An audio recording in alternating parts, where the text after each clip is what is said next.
What do you get when you blend a medieval greatsword of war with a late medieval longsword?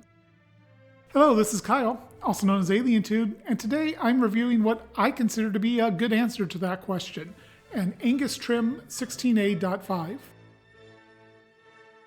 So let's talk about the maker, Angus Trim. Now his swords are sometimes referred to as A-trims, and in fact I will probably use that term sometime during this review. But he is based out of the Pacific Northwest and has a long history in the blade community and has had the opportunity to study quite a good number of historical swords. Now, the swords that he makes tend to be a bit more on the inspired by side of things rather than truly accurate replicas. Now, Mr. Trim focuses his swords on performance, and especially cutting performance. So his swords definitely focus more on cutting than thrusting. That's not to say that they can't thrust. In fact, many of his earlier medieval swords have pointier tips than a lot of what you would consider would be normal for the earlier medieval swords, which oftentimes had spatulate tips. One of the things this focus on cutting performance means is that I don't think Mr. Trim really produces any swords that are in the thrust-focused categories, such as a 15, 15A, 17, that kind of thing. He definitely focuses much more narrowly on cutting swords. That being said, I am by no means an expert in the history of Angus Trim swords, so it would not surprise me in the least if he has produced those type of swords in the past. I just don't think he's really doing it anymore. Now, with a focus on performance, that doesn't mean that all A-trim swords handle the same. Some of them are light, nimble, dueling swords. Some of them are big, powerful, heavy swords that were designed for powerful cuts, just like the originals. And by that, I mean the originals had a wide variety of handling as well. The price range for Mr. Trim's swords tends to be around $1,000 up to about $1,500. And he makes them via stock removal. I don't believe there's any forging involved. He uses a computer program to cut the rough shape out and then does the finished grinding by hand. And because he does do it by hand, you're going to find asymmetries pretty much all over his swords. As far as I'm aware, all of Mr. Trim's swords come sharp, which makes sense since he focuses on cutting, but they all come with a secondary bevel. Now, this is going to be a better secondary bevel than you'll see on something like what Cult of Athena does, where they will oftentimes take a sword that is intended to be blunt and put a very steep secondary bevel on, which just doesn't cut very well.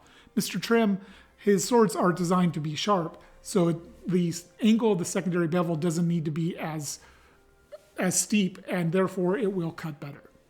Over the many years of Mr. Trim's career, he has produced a lot of models.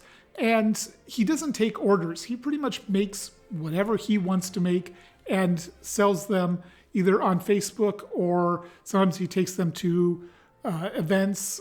Age of Chivalry oftentimes has some A-trims in stock, but you can't order something from him that you want. You have to hope he's going to make it and then hope you get it before somebody else does. So let's talk about the purchasing experience for this sword. Now, I've been wanting to get my hands on one for a while. My friend Matthew Cross has a 16A.5 and he pulls off some really impressive cuts with it. And he just raves about the sword, so I wanted to see what it was like. So when I saw this sword pop up on Age of Chivalry, I jumped on it. The total cost was $1,500 plus tax and shipping. Brady at Age of Chivalry shipped it very quickly and very well packed. It came perfectly secure and I had no issues with the packaging at all. It did come with a very small ring of rust right around here that I took all the pictures and videos with that ring so that you can see it. But then I took some Mother's Mag and spent about 5 minutes cleaning it up and it's barely noticeable now. The polish there looks a tiny bit different than the rest of the blade, but it's only if you look for it. This tiny little spot of rust was not a concern for me at all. And like I said, I took the videos and pictures so you can see it, but I don't consider it a problem. It cleaned out very quickly and easily. So this sword is representative of an Oakshot Type 16A. One of the reasons I really wanted to get it is because it has the hexagonal cross-section that is correct for an Oakshott 16A, but a large number of reproductions and swords in the market don't really have that. They usually will just have a diamond cross-section. Well, this has a full hexagonal section from the crossguard all the way down to the end of the fullers, and then it continues until it eventually does transition into a diamond cross-section, which is exactly what you want to see on a Type 16A. So at the beginning of this review, I mentioned that I consider this kind of blend between a great sword of war and a longsword. Now, why is that? Well, earlier great swords of war, Type 12A, 13A, would have either a lenticular or a hexagonal cross-section. This has that hexagonal cross-section. Later medieval swords, which would oftentimes be called long swords, typically don't have a hexagonal cross-section. They'll typically have a diamond or hollow ground. That's not to say everyone has that. Type 17 swords are hexagonal. When you get into Type 19, 20, 21, it starts going kind of crazy, honestly, with the variants. But because this is kind of blends the two with a hexagonal for most of it and then a transition into a diamond, it's kind of a mixture of those two. Now, very generally speaking, a great sword of war, a Type 12A or 13A, would be a hand-and-a-half sword that would be used one-handed on horseback and probably two-handed on foot. They would be hefty, cut-focused swords with a broad blade, fullers that either one fuller that was wide and goes down a large part of the blade, or it could have multiple fullers. They would oftentimes have a spatula tip, although some of the 12As in particular did have much more acute points. Later medieval longswords would typically be a bit more agile and nimble, again, generally speaking, and they typically are more focused on blending cut and thrust ability. Oftentimes they would have a more narrow blade than earlier medieval swords, and if they have a fuller, it's quite often pretty short. And they pretty much all have quite acute points as it becomes more and more important to thrust into the gaps in armor. And the Type 16A sword was kind of found in a transitional period, kind of the early 14th century, when armor was transitioning from mail into having plates added to the mail. Now, I've seen this sword type, and this sword in particular, referred to as a war sword, by Mr. Trim himself, in fact. I don't know if he originated that term, but it feels appropriate to me. So bringing all this together, the 16A.5 has a broad blade with a hexagonal cross-section that transitions to a diamond. It's got the double fuller that going down a good length of the blade. It's got more acute of a point than many great swords of war. And it's balanced between cut and thrust, maybe a bit more on the cut side. And while it is nimble, it is big and powerful. So that's kind of why I feel like it is a blend between a great sword of war and a longsword. It kind of marries the two different concepts into one harmonious whole.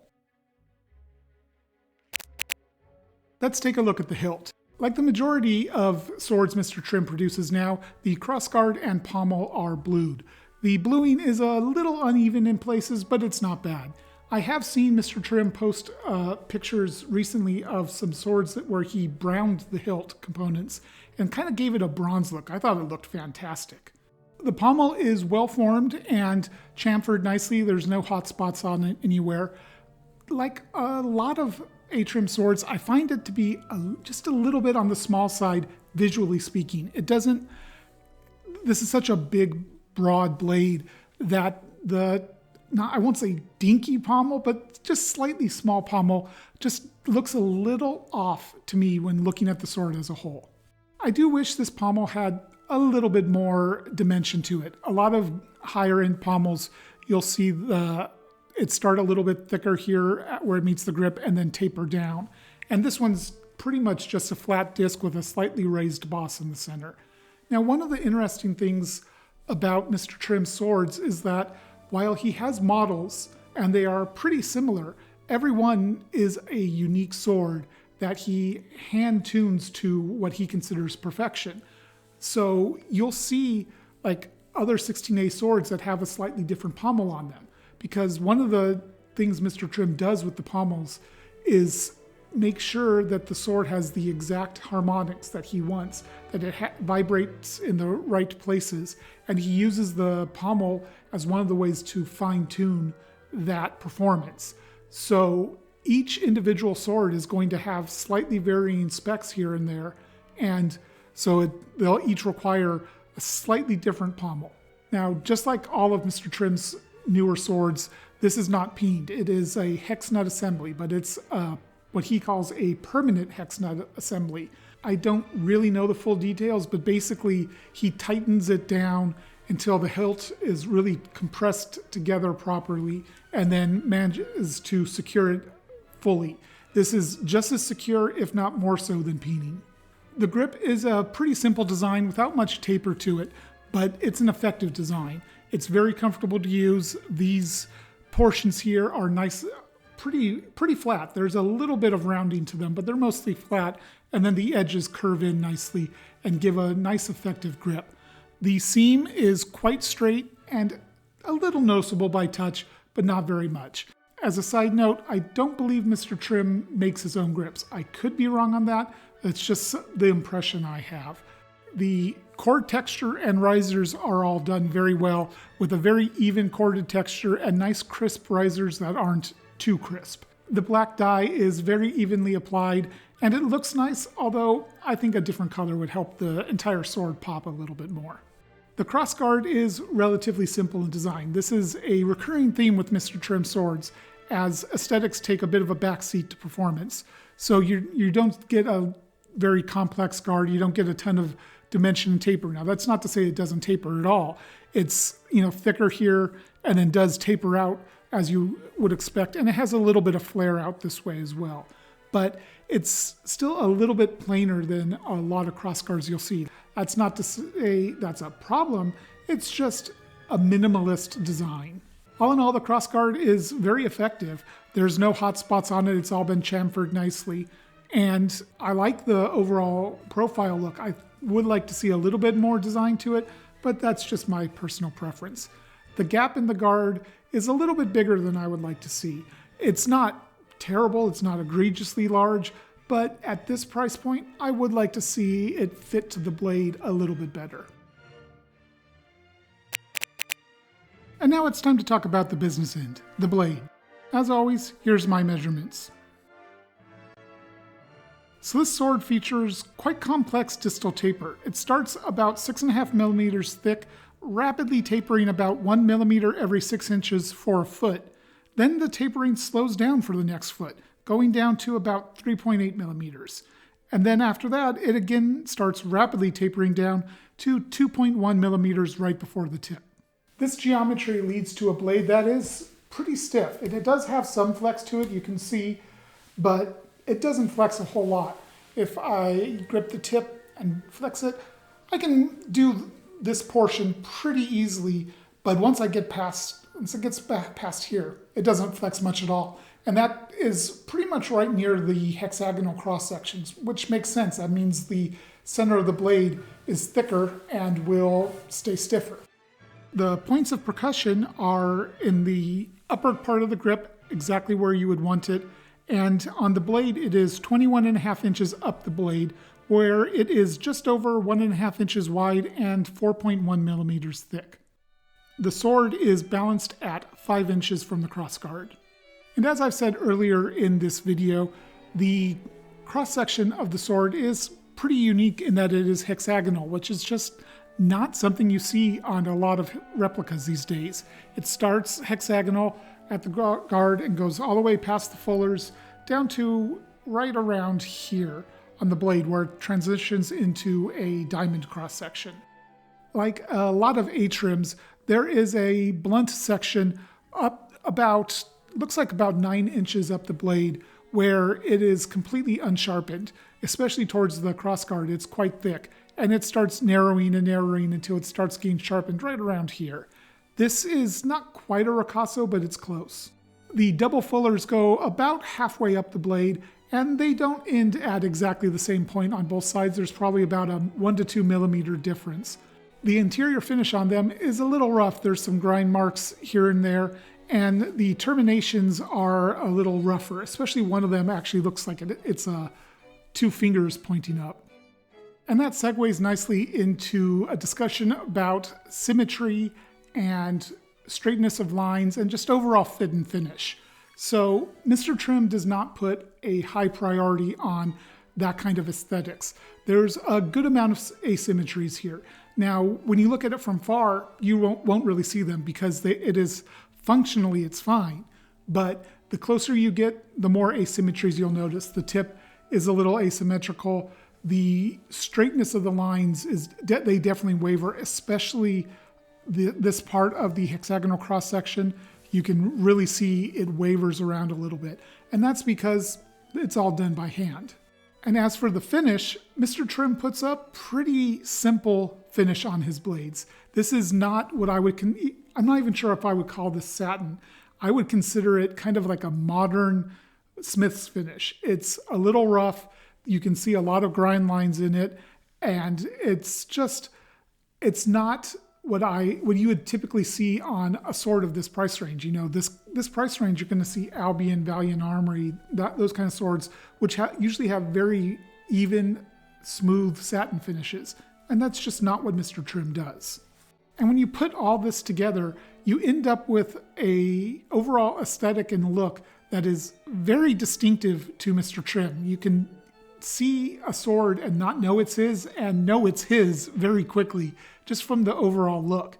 And it's definitely more of a modern tool look to me than a historical look. Now, some people really like this look, others find it unappealing. Personally, I do like a bit more refined finish, but that's not to say I can't appreciate what we have here. Now, if you'll permit me a little bit of speculation here, I think I can explain Mr. Trim's philosophy on this. Keep in mind, this is just my speculation. Mr. Trim knows that his swords will take X number of hours to make. I have no idea what that time is, but he has X hours to make this sword. He has a price he knows he wants to sell the sword for, and based on that, he knows how much profit he's going to make, how much his time is worth to him. Improving the aesthetics and fit and finish of the sword, improving the straightness of the lines, putting a more even finish on it, all that kind of stuff takes time. Fine-tuning the performance to be exactly what he wants takes time. With a limited amount of time to make the sword, Mr. Trim, I believe, focuses more on the performance and lets the aesthetics slide a little bit. If he wanted to increase the aesthetics, the performance of the sword would slide a little bit. So in the end, Mr. Trim has chosen to focus on performance, and that's perfectly acceptable. That's his choice. That's what his swords are known for. So when you buy an Angus Trim, you should know that you're getting a sword that was designed primarily for performance, and looks are a secondary concern. Another option Mr. Trim would have would be to increase the time the sword takes to make, and therefore increase the price. The problem with that, though, is would the market bear it? Personally, I think it would, but that's not a guarantee. And I don't think the aesthetics are enough of a concern to Mr. Trim for him to change the price. So with all that general talk about performance, let's talk about specifics. First off, the edge. Now, as I did mention, this does have a secondary bevel. And personally, it's one of my biggest complaints about the sword.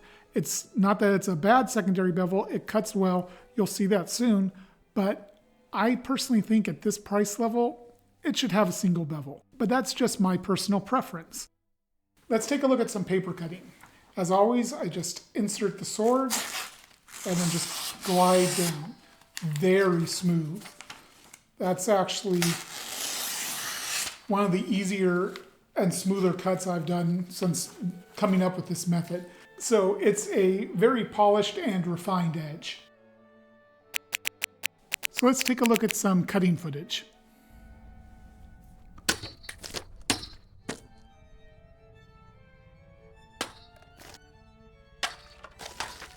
So as you can see, it cuts water bottles very well. I did try it on pool noodles and I couldn't get it to cut at all. And as for tatami, it cuts pretty well, although I did have to put a bit more power into the strikes than I would have liked. All in all, I think the edge is functionally sharp, but for my purposes, I would prefer it to be a little bit sharper. Handling wise, it's a big, powerful sword without being overweight. Personally, I tend to gravitate towards a little bit more agile and nimble swords, and while this one moves around well, once you get it going, it's a little bit difficult to redirect motion for me personally. That doesn't mean it handles poorly. And this is important, so I'm going to repeat that. It does not handle poorly. It handles well. It handles the way this type of sword should handle.